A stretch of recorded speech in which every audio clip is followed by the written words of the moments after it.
우리에게 주신 하나님의 말씀은 마가복음 4장 30절에서 41절까지 말씀인데 저와 여러분이 한 절씩 교대로 읽으시겠습니다. 또 이르시되 우리가 하나님의 나라를 어떻게 비교하며 또 무슨 비유로 나타낼까? 겨자씨 한 알과 같으니 땅에 심길 때에 땅 위의 모든 씨보다 작은 것이로되 심긴 후에는 자라서 모든 풀보다 커지며 큰 가지를 내나니 공중의 새들이 그 그늘에 깃들일 만큼 되느니라. 예수께서 이러한 많은 비유로 그들이 알아들을 수 있는 대로 말씀을 가르치시되 비유가 아니면 말씀하지 아니하시고 다만 혼자 계실 때에 그 제자들에게 모든 것을 해석하시더라. 그날 저물 때에 제자들에게 이르시되 우리가 저편으로 건너가자 하시니 그들이 무리를 떠나 예수를 배에 계신 그대로 모시고 가매 다른 배들도 함께 하더니 큰 광풍이 일어나며 물결이 배에 부딪혀 들어와 배에 가득하게 되었더라. 예수께서는 고물에서 베개를 베고 주무시더니 제자들이 깨우며 이르되 선생님이여 우리가 죽게 된 것을 돌보지 아니하시나이까 하니 바다더러 이르시되 잠잠하라 고요하라 하시니 바람이 그치고 아주 잔잔하여 지더라. 이에 제자들에게 이르시되 어찌하여 이렇게 무서워하느냐 너희가 어찌 믿음이 없느냐 하시니 그들이 심히 두려워하여 서로 말하되 그가 누구이기에 바람과 바다도 순종하는가 하였더라. 아멘. 오늘 우리에게 주시는 하나님의 말씀입니다. 혹시 매지가이라는 곳 들어보셨습니까? 매지가이? 매직으로 그린 눈이란 뜻이 아니라 이렇게 일종의 책이에요. 그냥 패턴 또는 그냥 아무 의미가 없는 그런 무늬가 있는데 이걸 계속 바라보면 갑자기 그 속에서 그림이 확 떠오릅니다. 그 어떤 도구나 기계의 도움 없이 우리의 시력만 가지고 입체감, 원근감을 이렇게 훈련시키는 책이에요. 일종의 착시 현상을 일으키는 책이죠. 이게 시력 향상에도 도움이 된다고 합니다. 정말로 이렇게 안구 운동이 되고 눈 근육을 운동시킨대요. 제가 이제 옛날에 이걸 좀 본 적이 있었는데 아직도 굉장히 기억에 오래 남는 그런 그림이 있습니다. 궁금하시죠? 그래서 제가 가지고 와봤습니다. 한번 보여주시겠어요? 하얀 바탕에 점 하나 딱 찍혀 있는 거예요. 이렇게 지금은 모니터로 보셔서 이 별 아무 작용이 안 하는데 되게 이따 돌아가셔서요 A4 백지에다가 가운데 점을 조그맣게 딱 그려놓으시고 눈앞에서 한 30cm 떨어뜨리고서 한 20초에서 30초간 그것만 집중해서 보시면 아주 깜짝 놀랄 일이 벌어집니다. 어느 순간에요 이 점이 확 커져요. 그래서 하얀 여백이 없어집니다. 진짜예요. 한번 해보세요. 이게 안 되시는 분들은 믿음이 없으신 분들이에요. 정말 집중해서 계속 보세요. 지금 주보에다 그리지 마시고 집에 가셔서 하세요. 진짜 이 조그만한 점이 확 커져요. 저 깜짝 놀랐어요. 보면서 깨달은 게 있었습니다. 그냥 스쳐갈 때는 그냥 지나갈 때는 아무것도 없는 무의미한데 안 보일 수도 있거든요. 의미가 없어요. 뜻도 없고 아주 작은데 집중하면 확 커지는 게 우리 삶에 있다라는 거예요. 그냥 지나가면 아무것도 아닌데 그것에 클릭되고 그것을 집중할 때 확 커져서 우리 삶을 다 지배해버리는 그런 것들이 있는데 오늘 본문에서 주님이 두 가지에 대해서 우리 삶을 확 커져서 우리 삶을 지배하는 그 두 가지에 대해서 말씀하시는데 하나는 천국이고요. 다른 하나는 두려움입니다. 두려움. 예수님이 씨 뿌리는 자의 비유를 말씀하셨죠. 그리고 그 말씀이 키라 그랬어요. 다른 비유의 비밀을 해석하는 암호를 해독하는 열쇠다. 그래서 그 말씀으로 풀어야 하는 등불의 비유, 자라나는 씨앗의 비유 이렇게 말씀하셨습니다. 하나님의 나라는 이렇게 등불 같은 거라고 말씀하시는 거예요. 이렇게 숨기기 위해서 아무도 모르게 감추기 위해서가 아니라 등불을 켜서 높은 데서 환하게 다 그 사방을 밝히는 것처럼 하나님의 나라는 그렇게 사방을 밝히는 그런 등불이다. 모든 사람이 볼 수 있는 거다. 그리고 자라나는 씨앗의 비유에서는요, 이 땅 속에 묻혀서 아무것도 안 보이지만 씨앗이 그곳에서 역동적으로 생명력이 막 자라가는 것처럼, 막 그렇게 꿈틀대면서 씨앗이 자라는 것처럼 천국은 우리 안에서 그렇게 반드시 자라고 열매를 맺는다라는 말씀을 주신 거예요. 감추어져 있다고 해서, 지금 눈에 안 보인다고 해서 아무 일도 안 일어나는 게 아니라 그 순간에도 하나님의 섭리가 살아서 운동하고 계신다, 이런 말씀을 주시는 겁니다. 그래서 저희는 아무리 기도해도 아무 일도 안 일어나, 내가 그렇게 열심히 교회를 다니고 믿음 생활해도 하나도 변하는 게 없어? 그때 실망하시면 안 되는 거예요. 그 순간에도 역동적으로 움직이고 있는 그 천국의 생명력, 그것을 믿으셔야 하는 겁니다. 그래야 저에게 소망이 생기는 거예요. 그렇게 말씀하시고 오늘 주님이 천국에 관해서 한 가지 더 비유로 말씀해 주시는데 30절에서 32절 우리가 함께 읽을까요? 시작. 또 이르시되 우리가 하나님의 나라를 어떻게 비교하며 또 무슨 비유로 나타낼까? 겨자씨 한 알과 같으니 땅에 심길 때에는 땅 위의 모든 씨보다 작은 것이로되 심긴 후에는 자라서 모든 풀보다 커지며 큰 가지를 내나니 공중의 새들이 그 그늘에 깃들일 만큼 되느니라. 주님이 고민하시면서 이 겨자씨의 비유 말씀을 주시는 거예요. 내가 무슨 말로 더 이 천국에 대해서 너희들에게 설명을 해주면 좋을까? 그러시면서 하신 말씀이 겨자씨 비유예요. 이 겨자씨가 땅 위의 모든 씨보다 작지만, 가장 작지만 자라나면 모든 풀보다 커진다는 거예요. 큰 나무가 되어서 그 가지에 새들이 막 깃들어 살 수 있을 만큼 자라게 된다, 이렇게 말씀하시는 거예요. 어떤 분들이 이 말씀에 이의를 제기하십니다. 왜냐하면 실제로요, 겨자씨보다 더 작은 씨가 있거든요. 난초과에 속하는 어떤 식물은 겨자씨의 반만 하대요. 겨자씨보다 더 작대요. 그래서 예수님이 틀린 말씀하셨다. 하나님이신데 틀린, 이것도 모르면서 어떻게 하나님의 아들이야, 뭐 이렇게 딴지를 거는 분들이 계시는데, 주님이 하신 이 비유의 말씀을 그렇게 해석하는군요. 들을 귀가 없는 거예요. 들을 귀. 주님이 지금 여기서 식물학에 대한 팩트를 말씀하시는 것이 아니라 작고 작은 씨가 어떻게 자라서 그렇게 큰 나무가 되는지 그 성장에 대해서 말씀하고 계시는 거거든요. 이게 겨자씨가 제일 작은가, 더 작은 씨가 있는가, 이게 포인트가 아니라 자라나는 것, 성장하는 것, 이게 핵심이라는 거예요. 핵심. 저 이 겨자씨 비유 말씀을 묵상할 때마다 고등학교 때가 생각나요. 고등학교 때 어떤 자매 한 분이 저한테 이렇게 겨자씨를 선물한 적이 있었어요. 요만한 명함 같은 카드에 진짜 볼펜으로 뭐가 콕 찍힌 것 같은 그렇게 테이핑해서 그걸 저에게 선물한 거예요. 그 자매님 아버지께서 목사님이셨는데 이스라엘에 이제 다녀오시면서 사가지고 온 걸 저한테 몰래 선물한 거예요. 네. 진짜 조그맸어요. 볼펜으로 콕 찍은 것처럼. 이렇게 뭐 제가 뭐 이렇게 인기가 많았다, 뭐 사실이지만 제가 그런 말씀을 지금 드리려고 그러는 것이 아니라, 나중에 알고 봤더니 겨자씨가 아니라 후추씨. 그 말씀을 좀 드리려고 그러는 거예요. 하도 이스라엘의 성지순례를 많이 오니까 이 못된 장사꾼들이 이렇게 후추씨를 팔면서 이 겨자씨다 이렇게 이야기하고 있대요. 그래서 혹시 나중에 이스라엘 성지순례 가시면 진짜 후추씨인지 겨자씨인지 잘 구별해서 사시라고 제가 이렇게 말씀드리는 거예요. 어쨌든 천국이 이렇게 자라나는 거예요. 이 볼펜 콕 찍은 것 같은 그런 씨가 엄청나게 자라요. 씨 뿌리는 자의 비유의 맨 마지막, 좋은 밭에 떨어진 씨앗이 30배, 60배, 100배의 열매를 맺는 것이요. 그런 성장의 가능성, 그런 놀라운 가능성이 이 겨자씨 안에 있는 거예요. 천국 안에 있는 겁니다. 그래서 계속 성장해 가는 것, 그것에 대해서 말씀하고 계시는 거예요. 겨자씨가 실제로 가장 크게 자라면 7m까지 자란다고 해요. 7m.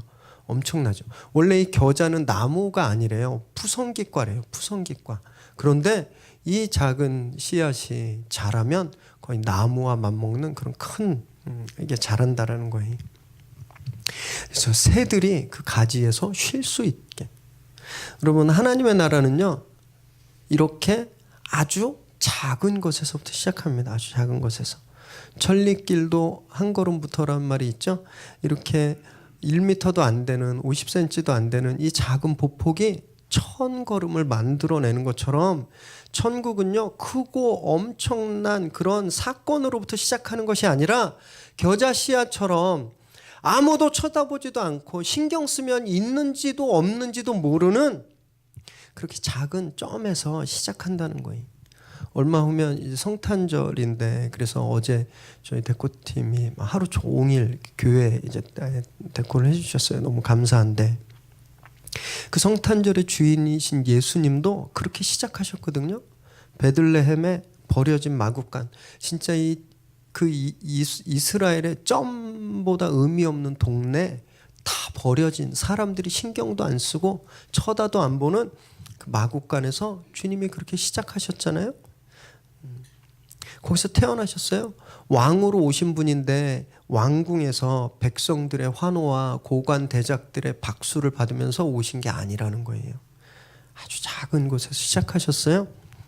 우리가 하찮게 생각하는 것들이 있어요. 그죠? 별로 중요하다고 생각하지 않은 것들. 예를 들면 집에서 밥하는 거, 설거지하는 것, 뭐 출근하고 회사에서 일하고 교회 와서 의자 정리하고 청소하고 뭐 봉사하고, 그냥 하찮게 생각하는 것들이 있습니다. 별로 의미가 없어요. 그냥 해도 티도 안 나고 아무 일도 안 일어날 것 같은, 그래서 사람들이 쳐다도 안 보는 그런 것들이 있거든요. 그런데 바로 거기서 천국이 자라나기 시작한다는 거예요. 그래서 매일매일 의미 없이 반복되는 일상들, 여러분, 그래서 그걸 하찮게 여기시면 안 되는 겁니다. 우리가 그 자리에서 충성하고 우리가 그 자리에서 섬길 때 천국이 자라나게 되는 거예요. 혹시 오늘 오신 분들 중에 자기 자신이 겨자씨처럼 느껴지는 분 계세요? 그냥 의미 없는 점 같은 그런 인생, 나는 그런 인생이야, 이렇게 생각되시는 분 계시나요? 내가 뭘 할 수 있어, 난 좋은 대학도 못 나왔는데, 내가 남들처럼 억대 연봉은커녕 진짜 하루하루 겨우 먹고 사는데, 어딜 가나 외톨이고 심지어 교회에서도 주목받지 못하는데, 이렇게 자기 자신이 한없이 작게 느껴지는 분 계시나요? 여러분, 기대하십시오. 여러분들 안에 심겨진 그 작은 씨앗이 엄청나게 큰 나무로 자랄 것이기 때문에 그래요. 교회 사역도 마찬가지거든요. 구제하는 것, 돌보는 것, 선교하고 봉사하는 것, 이런 선한 사역은요, 나중에 좀 큰 교회가 되면, 우리 재정이 자립하고 여유, 뭐 헌금이 좀 많고 번듯해지면 그때 하면 되지, 그때 하는 게 아니에요. 우리처럼 저희 교회가 위례 겨자씨잖아요. 어디 있는지 잘 몰라요. 안 보이고 그냥 뭐 지나다녀도 잘 안 보이는 그런, 이런 겨자씨 같을 때, 이렇게 조그말 때, 이렇게 작을 때, 그때 시작해야 되는 겁니다. 저희가 그래서 너무 감사한 게, 우리 성도님들이 다 그렇게 약속하셔서 우리가 개척 첫 달부터 저희가 이웃사랑 실천기금을 계속 적립해 왔잖아요. 물론 쓸 돈도 되게 많아요. 돈 쓸 때 되게 많고 아직 없는 것도 많고 또 제대로 재정이 자립하지도 못했어요. 그런데 이때, 이 겨자씨 같을 때, 이때 시작하지 않으면 절대 자라날 수가 없는 겁니다.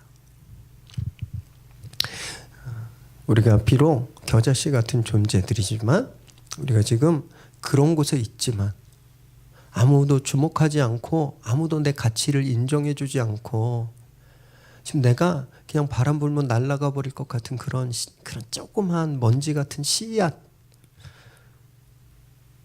같지만, 우리는요 엄청난 가능성을 품고 있는 거예요. 엄청난 가능성. 그런데 그 씨앗이 자라기 위해서는 한 가지 조건이 있습니다. 한 가지 조건. 요한복음 12장 24절 함께 읽겠습니다. 시작. 내가 진실로 진실로 너희에게 이르노니 한 알의 밀이 땅에 떨어져 죽지 아니하면 한 알 그대로 있고 죽으면 많은 열매를 맺느니라. 바로 죽어야 하는 거예요. 권리 포기가 되어야 합니다.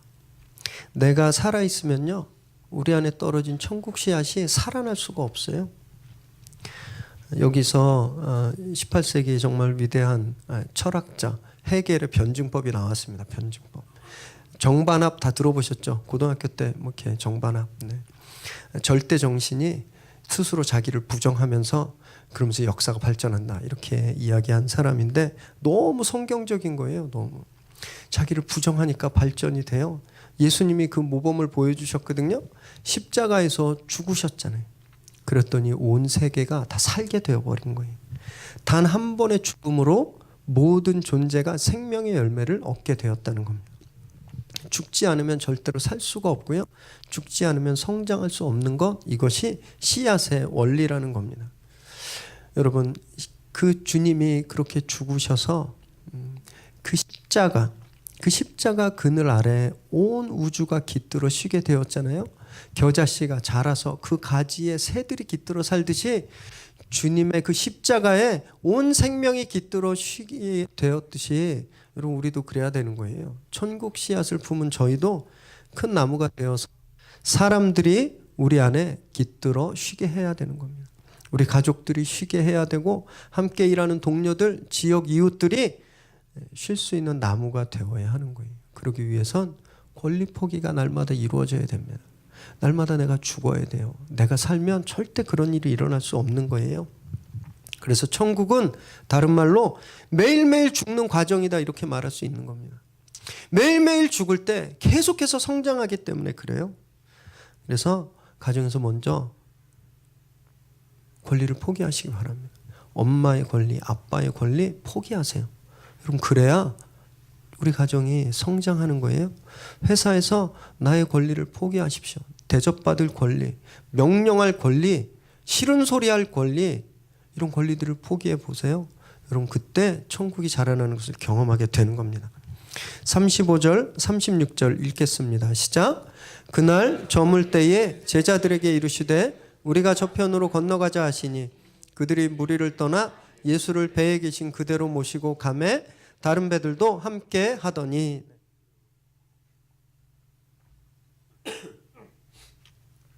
주님이 그렇게 비유로 말씀하신 후에 제자들에게 이제 배를 타고 저 건너편으로 가자, 이렇게 말씀하셨어요. 오늘 이 본문에도 굉장히 중요한 단어가 나오는데, 그날이라는 시간을 나타내는 부사절, 시간 부사절이 나와요. 성경에 그날, 그때, 이거 굉장히 중요하다고 말씀드렸죠. 자, 그날 어떤 일이 일어난 날이었죠? 그날 이제 복습해 보실까요? 서기관들과 논쟁한 날이었어요. 서기관들이 주님에게 당신은 바알셉을 들렸어, 귀신의 왕을 힘입어서 이런 일들을 행하는 거야. 사람들이 많은 앞에서 퍼블릭에서 당신의 거룩한 정체성이 부정당했죠. 가족들이 찾아온 날이었어요. 그런데 주님이 그 가족들을 거절하셨습니다. 자기 복음 사역 때문에. 그리고 바닷가에 와서 배에 올라서 많은 무리들에게 씨 뿌리는 자의 비유를 말씀하시고, 그리고 제자들에게 그 씨 뿌리는 자의 비유에 대한 비밀을 말씀하시고, 계속해서 등불의 비유, 자라나는 씨앗의 비유, 겨자씨 비유까지 계속 가르치셨던 날이에요. 엄청나게 밀도가 높았던 날이었습니다. 사역에 부담이 엄청 많았던 그런 날이었어요. 게다가 33절, 34절에 보니까 주님은 우리가 읽은 이 네 가지 비유뿐만이 아니라 더 많은 비유의 말씀을 가르치셨다는 걸 알 수 있거든요. 얼마나 힘드셨을까요? 얼마나 힘드셨겠어요?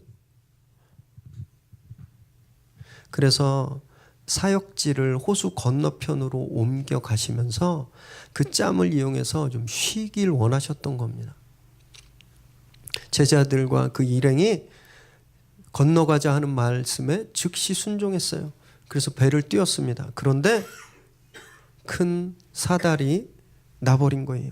37절 읽겠습니다. 시작. 큰 광풍이 일어나며 물결이 배에 부딪혀 들어와 배에 가득하게 되었더라.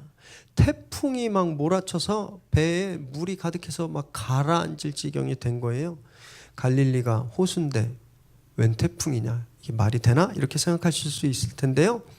갈릴리 호수의 지정학적 위치를 좀 이렇게 보면 좀 이해가 되실 텐데, 지중해보다 약 200m 아래에 있습니다. 갈릴리 호수가 이렇게 쑥 들어간 분지에 형성되어 있는 호수예요. 그리고 그 주변에 산으로 둘러싸여 있었습니다. 그래서 북쪽에 있는 헤르몬 산에서 요단 계곡 쪽으로 이상 기류가 흐르면요, 이 기류가 갑자기 웅덩이 같은 이 움푹 패여 있는 갈릴리 호수로 급하게 내려오는 거예요. 그러면 막 강한 회오리 바람이 일으켜져서 물이 막 뒤집히는 그런 무서운 파도를 일으킨다고 해요. 바로 이런 일이 지금 일어난 거예요. 이런 일이. 이렇게 얼마나 당황했을까요? 이 제자들이. 자기들이 가고 싶어서 지금 그 건너편으로 배 타고 가는 거 아니잖아요. 누가 가자 그랬어요? 예수님. 예수님이 가자 그래서 그 말씀에 순종해서 배를 띄웠더니 지금 어떻게 된 거예요? 죽게 된 거예요. 죽게 된 거예요. 많은 분들이요, 굉장히 잘못된 거룩한 판타지를 가지고 계신데 예수님의 음성을 들으면 천사처럼 살 줄 아시는 거예요. 하나님이 나에게 말씀하시면 막 내가 막 잘 돼. 우리 애들이 막 맨날 전교 1등하고 내 사업이 갑자기 막 상장돼서 막 쭉쭉 성장하고 힘이 막, 하나님의 음성 들으면 우리 앞에 그렇게 레드카펫이 깔릴 거라고 그런 판타지를 가지고 계시는데, 성경은 정반대의 말씀을 하시는 거예요. 실제로는요, 예수님의 음성을 듣고 순종했더니 어떤 일이 일어나는 거예요? 죽게 생긴 거예요.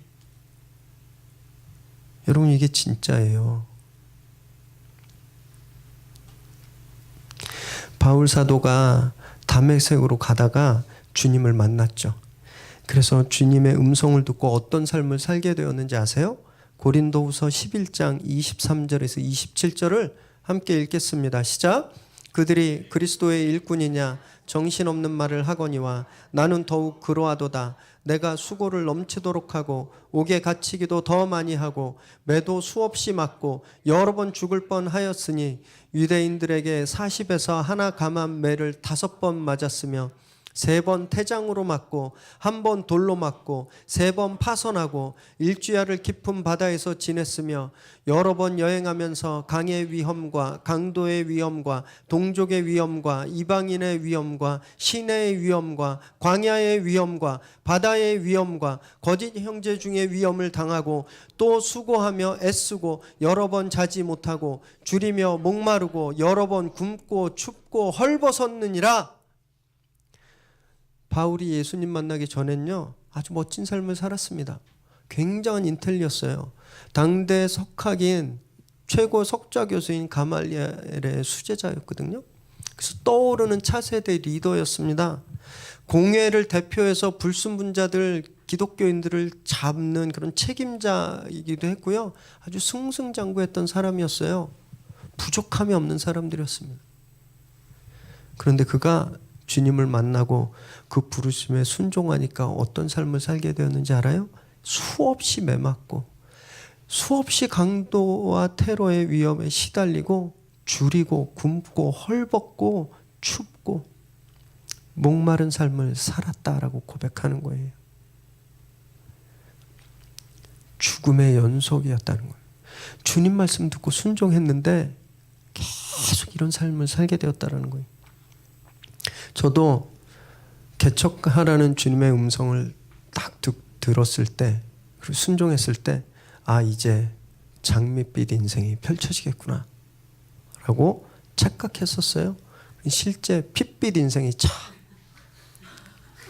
그렇게 심각한 거 아니에요. 너무 이렇게 오해하지 마시고, 목사가 설교할 땐 약간의 과장도 있는 거예요. 네. 레드카펫이 깔리는 줄 알았는데 가시덤불이 깔리는 거예요. 대형교회에서 사랑받고 인정받았을 때는 진짜 상상해 볼 수 없는 일들이 매일매일, 그리고 광풍들이 막 들이닥치는 거예요. 깨달았어요. 주님 음성에 순종할 때 문제가 안 생기는 게 아니라 가만히 있던 문제들이 막 나한테 들이닥치는 거구나. 37절에 파도가 부딪히다 할 때 부딪히다는 단어가 어떤 뜻을 가지고 있냐면요, 막 달려드는 거예요. 막 달려드는 거. 여러분, 예수님 믿고 주님의 말씀에 순종하면요, 없었던 문제들이 막 일어나서 파도처럼 막 쏟아져 들어온다라는 거예요. 그런데 저는요, 바울 선배님처럼 이 길을 도저히 포기할 수가 없어요. 바울 선생님이 이런 계속 생명의 위협을 겪으면서도 그 길을 포기할 수 없었던 것처럼 저도 이 길을 포기할 수가 없더라고요. 왜냐하면요, 그 순간에만 경험할 수 있는 은혜의 맛을 제가 알아버렸기 때문에 그래요. 익스트림 스포츠 아세요? 익스트림 스포츠라고 그 막 이렇게 맨손으로 막 절벽 막 올라가고 빌딩 옥상에서 막 옥상으로 뛰고 막 공중에서 낙하산만 메고 막 뛰어내리고 그리고 막 스피드 바이크 막 타고 다니고 그거 보면 이해가 안 되시죠? 아니 목숨 걸고 저걸 왜 하나? 저 사람들 왜 저런 짓을 하고 있지?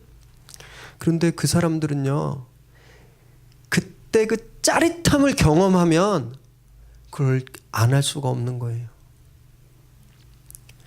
믿음 생활이 꼭 그런 것 같아요. 도대체 저 힘든 걸 왜 하나? 저 사람들 왜 쉬는 날 아침부터 교회 가서 저렇게 하고 있나? 왜 교회 헌금하고 왜 가서 뭐 봉사하고 막 평일날에도 가고 왜 이렇게 저렇게 불편하게 살지? 세상 사람들이 이해할 수가 없어요. 이건요, 그 은혜의 짜릿함, 그걸 맛본 사람만 알 수 있는 거예요. 그걸 맛보면 이 길을 멈출 수가 없는 겁니다. 오늘 제자들이 그것을 맛보게 되거든요. 38절 읽겠습니다. 시작. 예수께서는 고물에서 베개를 베고 주무시더니 제자들이 깨우며 이르되 선생님이여 우리가 죽게 된 것을 돌보지 아니하시나이까 하니. 어쩔 수 없는 상황에서 제자들이 막 두려움이 극에 달하게 된 거예요. 이분들은 평생을 갈릴리 지역에서 살았던 사람들입니다. 그래서 갈릴리 호수의 기후에 대해서 잘 알았고 그냥 그 어촌의 환경에 굉장히 익숙했던 분들이에요. 특히 베드로, 안드레, 야고베, 요한은 평생 뱃사람이었거든요. 배를 다루는 데는 아주 전문가들이었어요. 바람이 막 거세졌을 때 자기들 노하우가 있었겠죠. 그래서 배를 이쪽으로 틀어보고 저쪽으로 틀어보고 짐들을 버려서 가볍게도 해보고 그렇게 자기들이 할 수 있는 걸 다 했는데 문제가 해결되는 게 아니에요. 아, 이제 진짜 죽겠구나. 두려움이 그들을 사로잡아 버렸어요. 그러니까 저기서 세상 모르고 주무시고 계시는 예수님이 너무 야속한 거예요. 그래서 원망이 생겼어요. 그래서 이분들이 예수님을 주님이라고 하는 퀴리오스라는 말로 부르는 것이 아니라 디다스칼로스, 선생님이란 말로 부르고 있는 거예요. 왜 안 그랬겠어요? 그죠? 당신이 가자고 해놓고서 문제가 생겼는데 모른 척하고 그냥 쿨쿨 주무시기만 하니까 원망스럽지 않겠습니까? 야속해진 거예요. 우리도 그렇거든요. 교회에 이제 좀 맘 먹고 열심히 다녀보려고 했는데 신앙생활 이제 진짜 제대로 좀 해보려고 했는데 건강에 문제가 딱 생긴 거예요. 잘 되던 사업이 갑자기 어려워져요. 가족들하고 친구들 사이에 막 문제가 생기는 거예요. 다른 교회, 좋은 교회 다닐 때는 아무 문제가 없었는데 평생 한번 개척교회 한번 헌신해보자. 그래서 개척교회 와서 부흥의 주인공이 돼보자. 그래서 주님한테 칭찬 좀 받아보자. 그런 마음으로 딱 왔는데 부흥은커녕 좁은 공간에서 맨날 부닥치니까 맨날 툭하면 싸우고 아프게 하고 막 진짜 못 견디겠는 거예요. 주님이 야속해지죠. 이러다가 나 잘못되는 거 아닐까? 이러다가 사업이 완전히 망하면 어떡하지? 교회 문 닫으면 어떡하지? 이런 두려움이 우리 안에서 계속 자라는 거예요. 그래서 저희도 예수님을 주님으로 부르지 않고 선생님 진짜 이러실 거예요? 이렇게 원망할 때가 너무너무 많다라는 거예요. 매지가에 아까 기억나시죠? 그 까만 점이 계속 보니까 그것만 보이고 다른 건 안 보이는 것처럼 두려움을 계속 보니까 두려움이 우리 시야를 다 막아버렸어요. 그래서 예수님이 어떤 분인지 모르게 만든 거예요. 만약에 제가 우리 건이한테 한 달 동안 용돈을 막 안 줬어요. 건이가 막 화가 나서 저한테 아저씨 진짜 이러실 거예요? 그럼 제가 어떻게 하겠어요? 일단 맞자. 뭐 용돈은 둘째치고 근데 일단 맞자부터 딱 나오잖아요. 근데 진짜 너무 은혜고 감사한 건 주님은요 그러지 않으신다는 거예요. 이게 너무너무 감사해요. 주님 그러지 않으셨어요. 39절 읽겠습니다. 시작. 예수께서 깨어 바람을 꾸짖으시며 바다더러 이르시되 잠잠하라 고요하라 하시니 바람이 그치고 아주 잔잔하여 주시니 주님은 혼내기 전에요 그 문제부터 해결해 주시는 거예요. 이 요동치는 배에서 곤히 잠드실 만큼 엄청 피곤한 하루였잖아요. 이런 거죠. 야근하고 막 새벽에 들어와서 겨우 새벽 4시, 5시에 막 잠들었는데 7시에 애가 막 아빠 놀아줘 뭐 자전거 타러 가 막 이렇게 하면 아빠들 어떻게 해요? 그러자 오늘 나가 놀아야지 이러고 나가시는 분 계세요? 아, 아빠 오늘 새벽에 들어와서 좀 더 잘게. 엄마랑 일단 가서 텔레비전 봐. 스마트폰 하고 있어. 그렇게 하지 않으세요? 주님은 안 그러셨다는 거예요. 주님은 일어나셔서 제일 먼저 우리 문제를 해결해 주시는 거예요. 짜증스럽게 당신을 깨운 제자들을 혼내시기 전에 이 제자들을 두렵게 만드는 그 바람을 꾸짖으시고 파도를 잠잠하게 하셨습니다. 여러분 주님이 이런 분이세요. 우리가 우리의 두려움 때문에 주님을 원망하고 불평해도요. 우리가 주님을 찾기만 하면 먼저 그 문제를 해결해 주시는 거예요. 저희들이 교회에 이렇게 다 같이 왔지만 각각 다른 이유로 나오시잖아요. 예수님이 우리를 교회로 만드시고 교회로 부르신 이유는 단 하나입니다. 예수님을 닮아서 복음을 땅끝까지 전하게 하기 위해서 그게 단 하나의 이유예요. 그런데 우린 이유가 되게 많아요. 교회에 오는 이유가. 내가 좀 잘 되기 위해서. 우리 애가 좀 잘 자라기 위해서. 내가 하는 일에 축복받기 위해서. 그것도 아니면 심심해서 여러 가지 이유로 교회에 나와요. 주님이 겨우 이런 이유로 우리를 부르신 게 아닌데 우리가 잘못될까 봐 그 두려움 때문에 주님께 나오는 경우가 많거든요. 너무 감사한 건 주님께서 그 문제들을 먼저 해결해 주신다는 거예요. 왜냐하면 우리를 너무너무 사랑하시니까. 우리가 아무것도 아닌 파도 앞에서 막 두려워하는 그 모습이 너무 불쌍해 보이니까, 안 돼 보이니까 주님이 그 문제를 해결해 주시는 겁니다. 그래서 불문곡직하고 주님께 나오셔야 되는 거예요. 그냥 이유 따지지 말고 그냥 무조건 오세요. 그래야 혼란한 파도를 잠재울 수 있는 겁니다. 40절 말씀 읽겠습니다. 시작. 이에 제자들에게 이르시되 어찌하여 이렇게 무서워하느냐? 너희가 어찌 믿음이 없느냐 하시니. 그렇게 두려움의 원인을, 두려움의 이유들을 다 치워주시고 이제 제자들에게 가르침을 주시는 거예요. 주님의 가르침은 뭐냐 하면요, 그 제자들이 두려워했던 이유는 파도 때문도 아니고 바람 때문도 아니고 제자들이 두려워했던 이유는 그 안에 믿음이 없기 때문이다, 이 말씀을 하고 계시는 겁니다. 제자들은 지금까지 주님과 생활하면서 엄청난 기적들을 경험했습니다.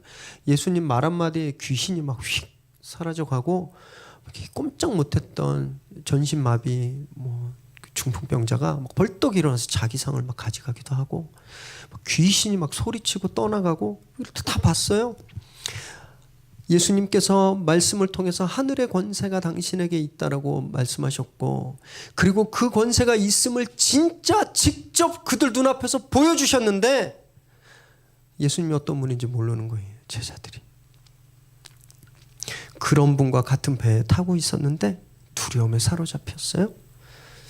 나에 대한 믿음이 없구나라고 말씀하시는 거예요. 여러분, 우리가 두려움에 사로잡히는 이유도 똑같습니다. 똑같아요. 예수님은 우주를 통제하시는 능력을 가지신 분이시거든요. 그런데 그걸 못 믿으니까 두려워지는 거예요. 아이들이 이런 걸로 걱정하는 거 본 적 있으세요? 내일 쌀 떨어지면 어떡하지? 나 내일 등록금 없어서 학교 못 가면 어떡하지? 우리 집 잘못돼서 대출금 못 갚아서 길거리에 쫓겨나서 길에서 살면 어떡하지? 우리 아이들이 이런 걱정 해본 거 들어본 적 있으세요? 아이들은 이런 걱정 안 해요. 왜 그런지 아세요? 엄마 아빠를 믿기 때문에 그래요. 엄마가 내일도 나한테 밥 줄 거를 믿으니까 걱정 안 하는 거예요. 아빠가 내 학비 대주고 우리 따뜻한 집에서 살 수 있게 해줄 걸 믿으니까 이런 걱정 아예 안 하는 거예요.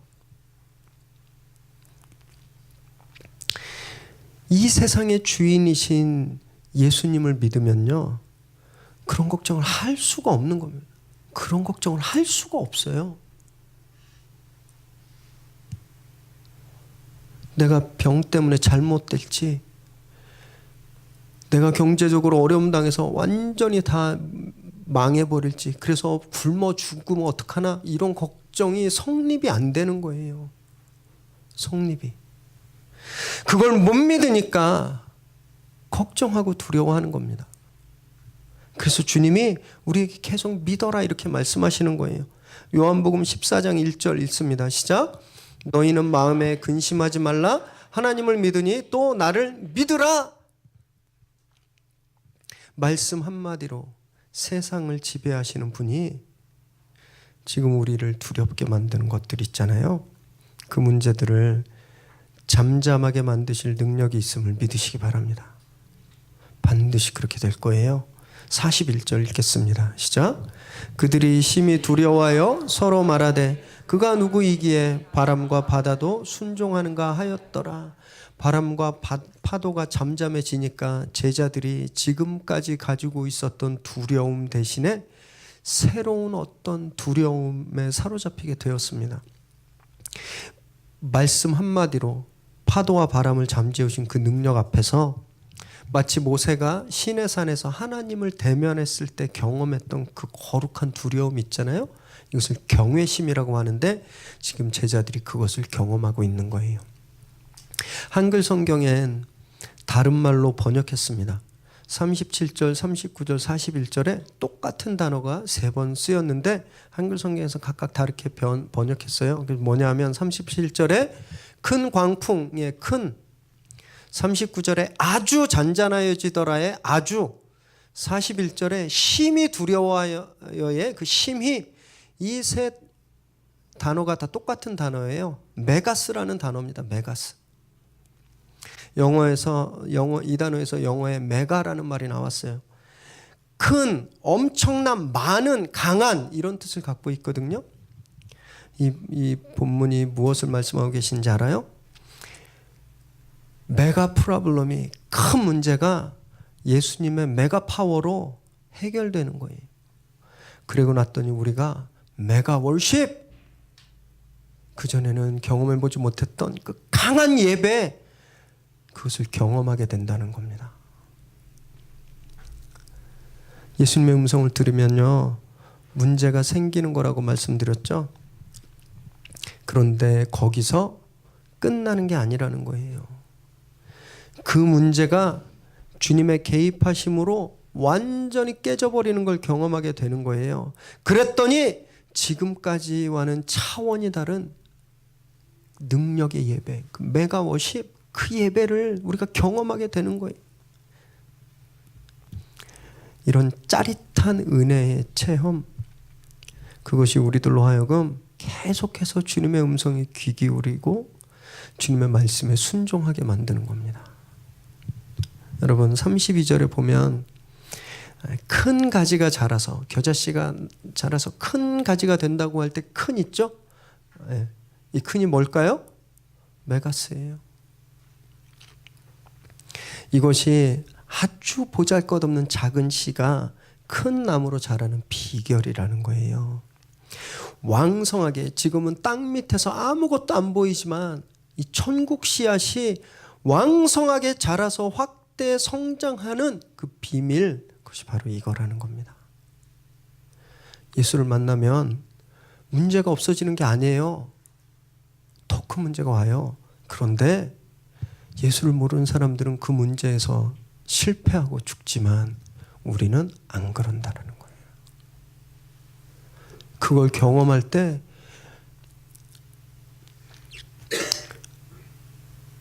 이전에 몰랐던 것들이 우리 안에 막 들어차게 되는 거예요. 주님이 나를 얼마나 사랑하시는지 그걸 경험하게 되는 거예요. 이전에는 진짜 죽는 줄 알았는데 알고 보니까 주님이 나를 너무너무 사랑하시고 날 보호하셨구나. 주님과 그렇게 깊은 친밀함을 경험하는 건, 여러분, 이것이 천국을 경험하는 겁니다. 이것이 우리가, 보잘것없는 우리가 큰 나무로 자라는 과정이라는 거예요. 여러분, 이 세상에 딱 두 가지밖에 없습니다. 자라는 것은 천국이 자라거나 두려움이 자라거나, 이 둘 중 하나밖에 없어요. 천국의 기쁨 속에서 날마다 그 메가워십, 그 기쁘고 강한 예배 속에서 살거나, 아니면 나를 죽일 것 같은 파도 속에서 매일매일 두려워하면서 살거나, 인생은 딱 이 두 종류밖에 없다라는 거예요. 예수 앞에 나와서 주님의 메가스 파워, 그 강한 능력을 경험하게 되기를 바랍니다. 그래서 우리의 믿음의 분량이 점점점 자라가게 되기를 바라요. 그래서 더욱더 주님과 친밀해지고, 이전에는 경험해봐서 어제와 다른 더 깊고 큰 예배의 자리로 날마다 나오시길 바랍니다. 그래서 우리 안에 뿌려진 이 믿음의 씨앗이 진짜 큰 나무가 되어서 많은 사람들이 그 가지에 깃들고 쉴 수 있게 되기를, 그런 자라는 천국의 삶의 모습으로 사시기를 주님의 이름으로 축원합니다. 기도하겠습니다.